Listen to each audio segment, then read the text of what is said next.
My name is Sophia, and I was just 22 when I graduated with my degree in business administration. It was a huge milestone for me, but my journey to that point wasn't always smooth.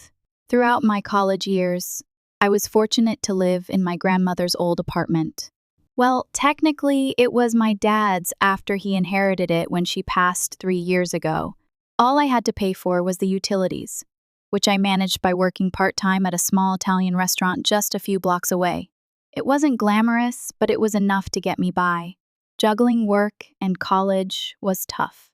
There were nights I came home aching, physically drained from running around waiting tables, only to sit down and spend hours reading textbooks or writing papers. But I did it because that's what you do as an adult, you push through. The night of my graduation dinner, I thought everything was perfect. My mom had prepared an amazing meal, as always, and my younger sister, Lily, who was 17 at the time, kept joking about how much she would miss me helping her with homework. The house was full of relatives: Aunt Clara, Uncle James, cousins Nick and Rachel, and even my grandmother. The air was light, filled with congratulatory smiles and stories about everyone's college days. It was everything I'd hoped for. But then, as the night wore on and the last of the relatives left, the atmosphere shifted. My mom cleared her throat the way she always did before dropping a bombshell. I immediately felt the pit in my stomach tighten. I knew this sound too well. It never meant anything good. "Sophia, honey," she started, her voice uncharacteristically formal. "Now that you've graduated, we need to talk about the apartment." I remember setting down my coffee, the cup clinking against the saucer in the silence that followed. "What about it?" "Well, if you want to keep living there, you'll have to start paying rent," she said. The words hit me like ice water on my graduation day. Of all days, Dad sat there silently, staring into his coffee cup, while Lily acted absorbed in her phone, though I could tell she was watching me from the corner of her eye. "I see," I managed, my voice smaller than I wanted it to be. My hand trembled as I reached for my water glass. Mom went on to explain that the rent would be below market rate, a family discount. She called it, but still, it was enough to make me realize I needed a full-time job, and fast. The part-time shifts at the restaurant wouldn't cut it. I tried to stay calm. I wasn't a student anymore. I had to accept the reality that, as an adult, I needed to contribute. But I couldn't help but feel hurt. Like they couldn't even let me have one moment of celebration before shoving me back into reality. Later that night, as I lay in bed, I started searching for job openings. I needed something stable, something that would pay the bills and more. The next year flew by in a blur of work and adjusting to life after college. I landed a decent job at a marketing firm. It wasn't glamorous, but it was enough to cover rent and utilities with a little left over for savings. Every month, I dutifully transferred rent money to my mom's account, often adding a bit more for utilities even though she never asked. It was my way of showing that I could handle being an adult. Maybe, deep down, I was still trying to earn their approval, though I wouldn't admit it at the time. Lily started visiting less frequently, and when she did, it was usually to ask for help with her college applications or raid my closet. She was in her senior year of high school, and I could see her changing. She was becoming more distant, more secretive. Her visits had become less about spending time together and more about what she could get from me. She started dating Ethan, a part-time employee at a mall electronics store. The first time she brought him to my apartment, I wasn't impressed. He seemed nice enough, but there was something about him that made me uneasy. Maybe it was the way he talked about getting rich quick, or how he seemed to expect everyone to take care of him. But I pushed my feelings aside. Maybe I was just being too judgmental. Then came the phone call that would change everything. "Sophia, you need to come over right away. It's important." I assumed it was about Lily's college plans. She'd been indecisive about which school to attend, and I figured my mom wanted my input on financial planning or scholarship options. But when I arrived, the atmosphere was strange. Mom and Dad were sitting rigidly on the couch, and Lily was perched on the armchair, looking well smug, if I'm being honest. "Sit down, Sophia," Dad said, his voice low. He looked older somehow, like he'd aged years in just a few months. I sat on the edge of the ottoman, heart pounding. This wasn't about college plans. "Lily's pregnant," Mom announced without preamble. I was stunned, unable to process what she was saying. My 18-year-old sister was pregnant by her part-time boyfriend. Mom continued, "We need to talk about something else.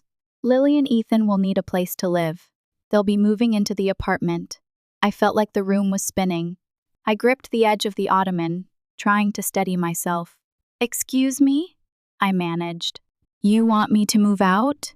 "Yes," Mom said flatly, as if it were no big deal. "Lily and Ethan need somewhere to start their family. It's the perfect solution, really. The apartment is already furnished, it's in a good neighborhood, and it's close to Ethan's parents." I looked at Lily. She wasn't even uncomfortable about this. In fact, she was wearing my old sweater again, the one she'd borrowed a month ago and never returned. "So I have to find a new place?" I asked, my head spinning. The thought of apartment hunting while working full-time made my stomach churn. "A week should be enough," Mom added, as if it were a trivial matter. "Oh, and you'll still need to continue paying rent." I actually laughed a harsh, disbelieving laugh, and it startled me. But when I saw their serious faces, it died in my throat. "You can't be serious," I said. "You want me to move out and still pay rent?" "Yes," Mom said patiently. "Lily and Ethan are young. They don't have jobs yet, and with the baby coming," I interrupted her. "So let me get this straight. You want me to move out and keep paying rent for an apartment I won't be living in so they can stay there?" "It's your responsibility as the older sister," Dad said sternly. "Family helps family." I stood up, my hands shaking with anger. If they're mature enough to have a baby, they're mature enough to get jobs and support themselves. Have they even looked for full-time work? Lily suddenly burst into tears. "I'm going to be a mother. Don't you care about your niece or nephew?" "Ungrateful," Mom snapped. "After everything we've done for you." I couldn't believe it. "Ungrateful?" I'd been paying rent for the last year. I'd been working since college. And now they wanted me to support two adults who got themselves into this mess? I walked out, their shouts of ungrateful and selfish following me. The door slammed behind me, and I felt like it was the final blow to what had once been my family. That night, I packed my things. My savings, those late-night shifts and sacrifices, were going to pay off. I found a small studio across town and signed the lease the next day. It wasn't as nice as my old place, but it was my own place, and that was a feeling I hadn't had in a long time. I didn't wait a week. I moved out that very night. Moving out that night felt like I was taking back a piece of myself, but it also hurt in ways I hadn't expected. As I packed up my things, it hit me just how much of my life had been tied up in that apartment, memories from college, all the little things I'd worked so hard for, my coffee maker, the bed I bought with my first real paycheck, the laptop I'd saved up for after months of waiting tables. All the things I'd earned were going with me. It wasn't easy.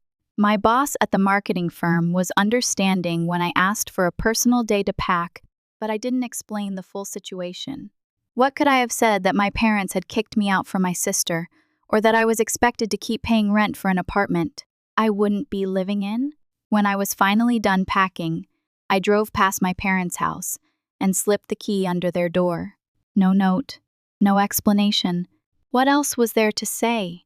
The damage was done. The phone started blowing up as soon as I got back to my new apartment. My mom was calling, her voice shrill, demanding to know what had happened to the apartment. "What have you done?" she yelled, as if I'd burned it down. "It's empty," I said, trying to keep calm. "Everything that was there when I moved in is still there. I only took what I bought with my own money." I could practically hear her blood boil on the other end of the line. She went off, cursing, saying things I'd never heard her say before. I hung up before she could finish. That night, sitting on the floor of my new apartment, I cried. I cried for everything I thought I had, the family I thought I could count on. I cried for the sister who turned her back on me, for parents who enabled her instead of supporting me. But as much as I wanted to drown in that sadness, I had to push forward. I couldn't afford to stay stuck. I threw myself into my work with a determination I hadn't known I had. It was the only place that felt stable, where effort and merit actually meant something. My boss, Margaret, noticed. She started giving me more responsibilities, and when a major client needed someone to handle their social media crisis at 2 a.m., I was the first to volunteer. It didn't take long before I was leading my own projects. The promotion came with a raise enough that I could start looking for a better place. My tiny studio was starting to feel less like a temporary home and more like mine, but I had bigger dreams now. I opened a savings account dedicated to a down payment on a house. I wasn't going to rent from anyone, especially not from family anymore. I kept hearing bits and pieces about Lily through the family grapevine. She'd had the baby a boy. I hadn't seen any photos at first, but of course, they were all over social media. Tiny hands, the first smile, all the milestones. Ethan and Lily were still engaged, living in the apartment I'd been forced out of, while Mom and Dad footed all their bills. I couldn't say I was surprised. Then, one day, I saw an email pop up from Lily. My heart actually skipped a beat when I saw her name. I had no idea what to expect. "Hey, sis." The message started, as if nothing had happened, as if a year of silence hadn't passed. "Hope you're doing well. I heard you got a promotion, congratulations. I'd love for you to come visit and meet your nephew.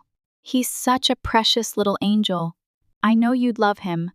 There it was, the same tone, the same manipulative undertones. I remembered so well, but I kept reading. She attached a list, a wish list. It was everything. Designer clothes for the baby, a stroller that cost more than my first month's rent, toys that looked like they came straight out of a luxury store. I just stared at the screen, wondering if this was a joke. After everything that happened, this was how she reached out to me, not with an apology, not with any acknowledgement of the hurt she'd caused, but with a shopping list. I quickly typed a reply, ignoring her list entirely. "Are you working yet?" I asked. Her response came almost immediately. "Oh, Mom and Dad are taking care of everything. They pay all the bills and give us spending money. Ethan and I don't need to work right now. We're focusing on being parents. It's such an important job, you know."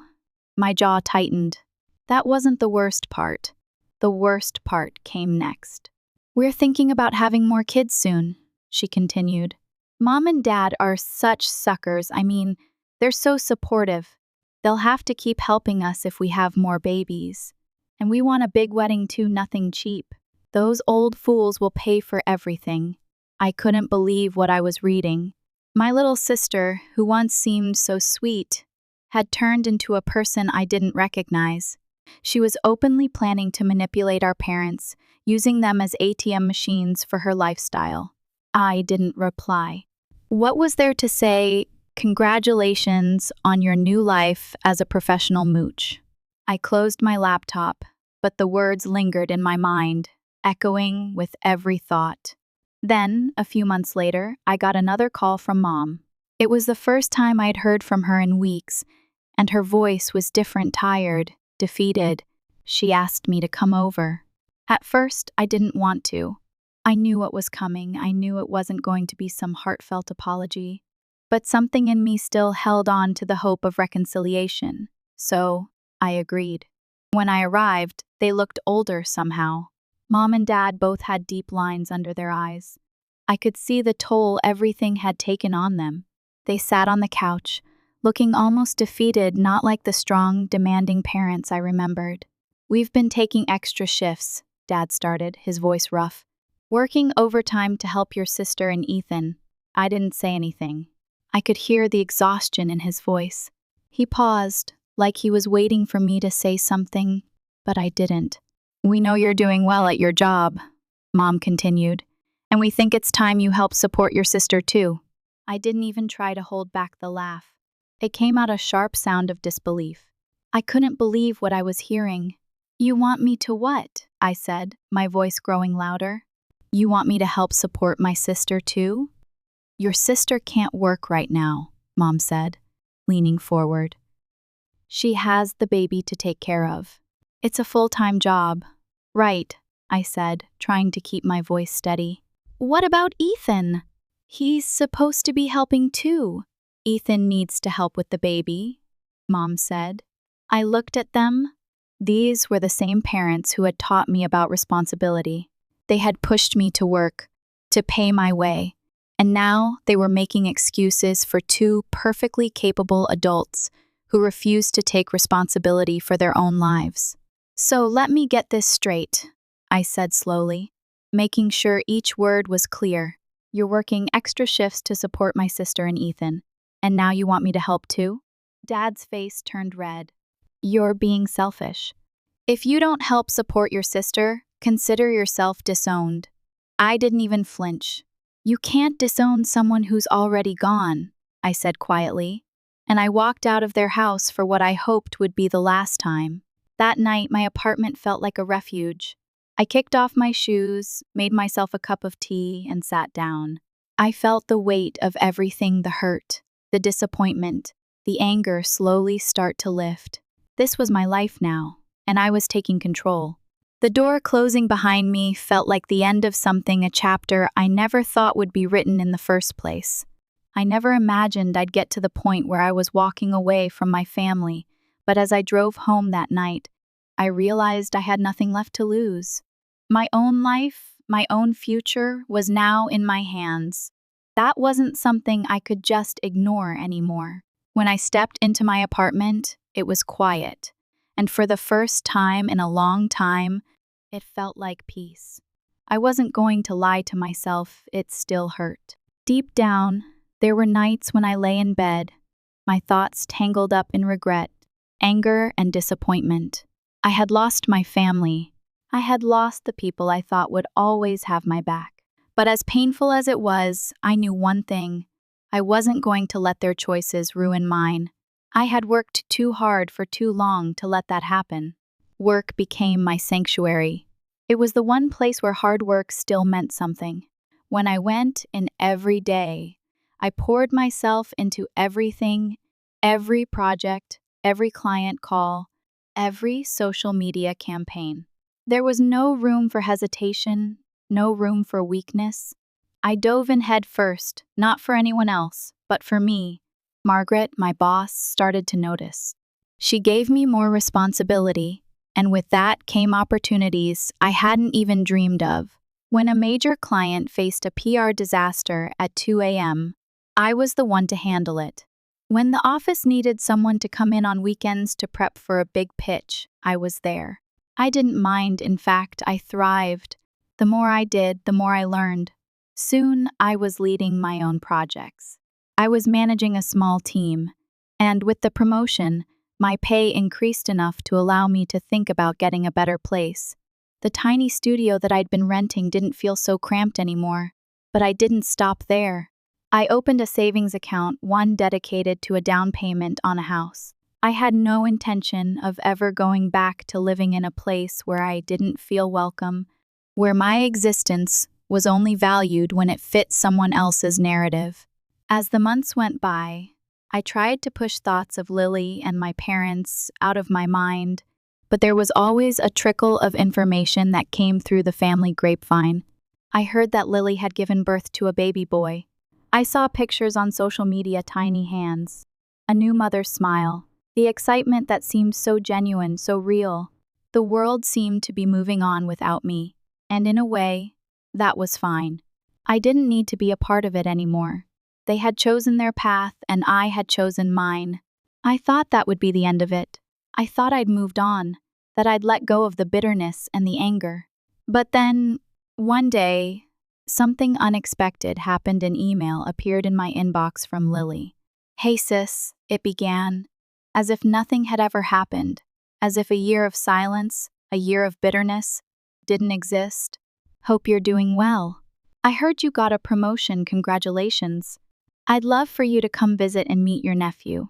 He's such a precious little angel, and I know you'd love him."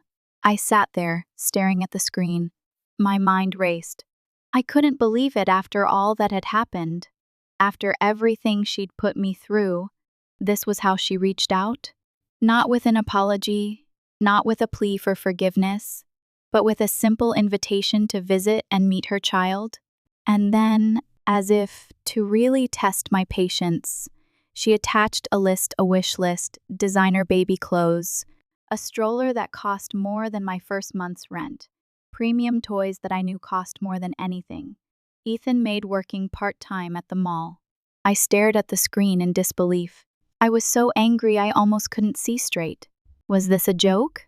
After everything, this was how she thought we could start talking again, with a shopping list? I quickly typed back, ignoring everything on the list. "Are you working yet?" I asked, my voice cold, my patience running thin. Her response was quick. "Oh, Mom and Dad are taking care of everything," she said. "They pay all the bills and give us spending money. Ethan and I don't need to work right now. We're focusing on being parents. It's such an important job, you know." I couldn't even process what she'd said, but then the next part came, and I knew this wasn't just about asking for help. "We're thinking about having more kids soon," she wrote. "Mom and Dad are such suckers. I mean, they're so supportive. They'll have to keep helping us if we have more babies. And we want a big wedding too, nothing cheap. Those old fools will pay for everything." The words burned in my chest. My own sister had turned into someone who was willing to manipulate our parents to get whatever she wanted. She was openly planning to use them, to make them feel guilty enough to keep enabling her. I couldn't believe what I was reading.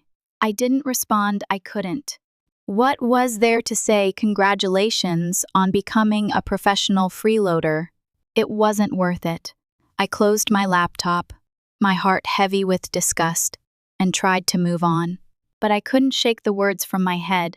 A few months later, I received another call from Mom. It had been a while since I'd heard from her. I'd cut contact because I couldn't stand being manipulated anymore, but this time, when I picked up the phone, her voice was different, tired, worn out. "Sophia," she said, "we need to talk." It was a strange feeling, hearing her sound like this. I agreed to meet them.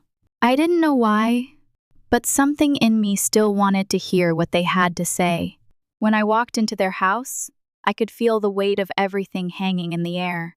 They both looked older, more worn out than I'd remembered. They were sitting on the same couch they always had, but now they looked like two people who had been through too much. "We've been taking extra shifts," Dad said, his voice rough. "Working overtime to help your sister and Ethan." I didn't say anything. What could I say? It wasn't like I didn't understand they were exhausted, but that didn't make their choices any easier to accept. Mom spoke next. "We know you're doing well at your job," she said, "and I could tell where this was going, and we think it's time you help support your sister too." I didn't even try to hide my disbelief. I laughed genuinely, but it wasn't a happy laugh. It was a bitter, incredulous laugh. "You want me to what?" I said. "Help support my sister?" "She can't work right now," Mom said, leaning forward.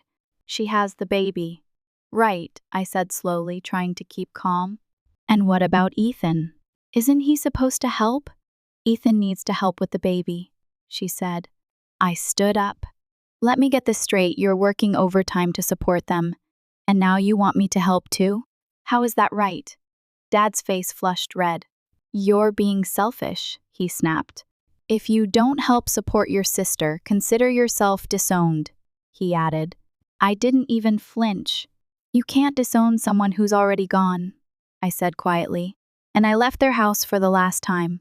That night, I sat in my apartment, the reality of it settling in. I wasn't going back. I was free to build the life I wanted without guilt or obligation. Over the next few months, I focused on my work and my goals. I kept pushing forward, investing in my future. The more I accomplished, the clearer it became that I was on the right path. I didn't need their approval anymore. I was creating something for myself. Then, on my birthday, a package arrived from my parents. Inside was a silver photo frame, one I'd admired years ago during a shopping trip with Mom, along with a note. "We're sorry we missed you. When you're ready, we'd like to talk." I stared at the frame. It was both a gesture of reconciliation and a reminder of everything that had happened. I wasn't sure how to feel. My friends asked if I was okay, but I didn't know how to answer. How do you explain that a simple frame could feel like both an apology and a weapon? The frame is still on my coffee table, the card pinned to my refrigerator. Every day, they remind me of what I've lost and what might still be possible. I haven't reached out to them yet, the hurt is still there. A quiet ache, but I've learned to focus on my own life. My career is thriving, and I've started planning a vacation, my first real one in years. I'm even thinking about getting a dog. Small steps toward creating the life I've always wanted. Not the life they tried to push on me, but the one I've built for myself. Maybe someday, when the hurt has faded, I'll be ready to forgive. But for now, I'm moving forward, building a future that's mine and mine alone.